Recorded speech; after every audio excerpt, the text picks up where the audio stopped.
By this point, we all know Omegle, a very popular one-to-one stranger video calling site which has just shut down.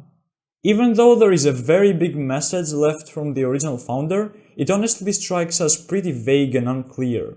For that reason, I'll try to uncover some stuff the media doesn't quite like. So, what was the reason the website's operations were cut short? It all boils down to a very big and controversial topic: internet suppression. Let's not talk legal jargon and talk the truth. We all know that governments and their respective law enforcement are trying to find new ways to control lives. Well, the same terrifying principle applies to the internet. Knowing that, why did Omegle shut down? The primary purpose of that website was allowing anonymous individuals to contact each other without sacrificing their identities.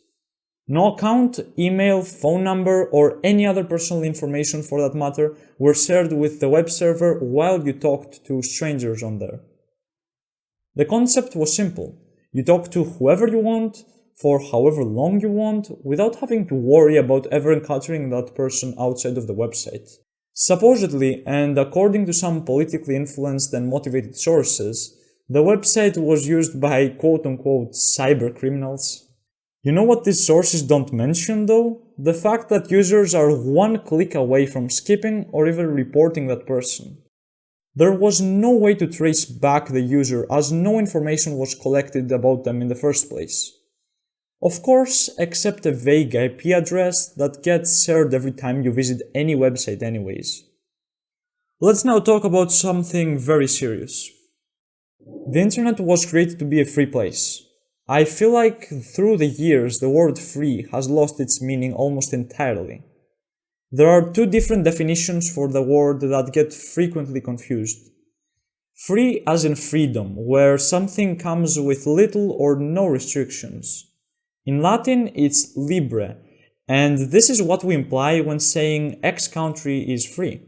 Now there is free as in price, where a company strives to gain revenue from a product by other, usually more nefarious and invasive methods.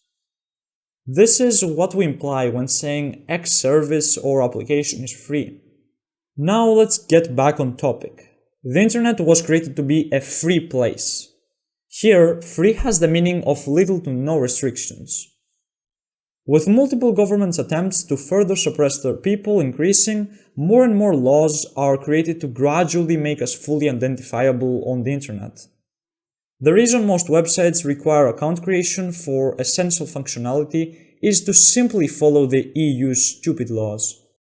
Note that America isn't far behind in suppressing their citizens, which can be seen with the COPA bullshit they have. And here comes Omegle, which allows you to simply talk to other users without any accounts, registration, verification, or anything. You can see how it was destroyed with lawsuits, which just couldn't be won with its tiny size. Bigger companies would have been able to move on, but Omegle simply couldn't. I honestly agree with Leif. The internet is not looking too good when it comes to what makes it great. It's a safe space for most people, including me, to share their thoughts while remaining as anonymous as they decide to be. With more laws being voted by 60-year-old paid corrupt politicians, we will see a trend of our favorite escape from reality being turned into a second, more controlled and controlling prison. Exactly like the real world. I initially wanted to close the video like this, but I decided I needed to be more specific about ways to fight back against all of this.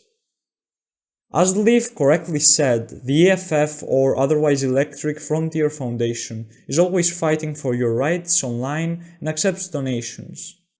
If you support their work and have the ability, it is always a good idea. This situation is yet another sign of a great website taken away for quote-unquote the children. At the end of the day, it's all for them. Nobody else gains anything from all of these laws. So with that said, stay safe everyone.